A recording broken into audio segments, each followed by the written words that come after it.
The frantic search that ended badly at BWI Airport. A cat found dead underneath a conveyor belt after it somehow got out of its cage on the tarmac.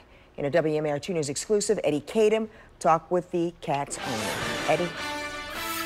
Kelly, the owner says this all could have been avoided if she was properly checked in when she got to the airport 3.5 hours early.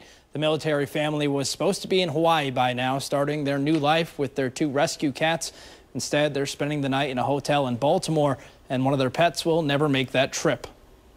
Bells, a 2-year-old rescue, and her sister Charlie were first-time flyers. Sandra Dale says she followed all the procedures and got there 3.5 hours early, but they were still stuck at the Delta check-in line for hours. So she finally got us on the flight, but it was already after 9. It was after 9 o'clock. Our plane was supposed to leave at 9:36. Sandra and her 13-year-old son took the pets through TSA. I put her back in and I closed the carrier. I know how to use the carrier. Obviously they should too. And I closed it up. She says TSA told her to hurry and make it to the flight and that they would take care of the pets. Somehow she made it to the departure gate just 3 minutes after the plane was set to take off. At the departure gate, the military family was minutes away from starting their new life. I heard someone talking about cats on the radio, and the phone rang, and she said, "It's for you." And I was like, okay, maybe they're just giving us a new flight. Now they know that they couldn't get us both on.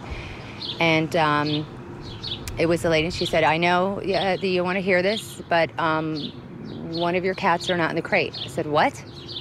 She said, "One of the cats are not in the crate." A Delta employee told her Bells got out while they were driving them out to the plane. The shocked pet owner was walked to the tarmac. The crate had been opened before.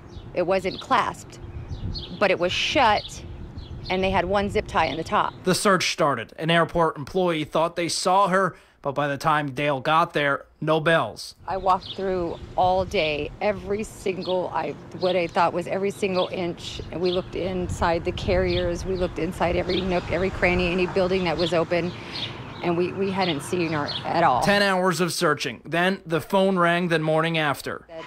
Well, I'm sorry to tell you this, but we did find a black cat on the property, but it's deceased. And I just said, I need someone to come pick me up now, right now. I mean, I thought he was going to tell me that they found her. There was Bells, dead under a conveyor belt. Because I took her to my vet, and they did x-rays and stuff, and there's no way it could have been that conveyor belt. So I think she got ran over. This morning, it was definitely this morning, because when I looked at her in there, and I pet her, she was really warm. She was so really warm. And her paws were soft and they were bendy. In an email response from Delta, they extended their condolences, saying they are conducting a thorough review of this unfortunate situation to understand how Bells may have escaped from her kennel and ensure that this doesn't happen again. Bates says Delta has been helpful, providing a place for them to stay, and is working to get her accommodations so that Charlie, the family's other cat, can fly with them to Hawaii as soon as possible.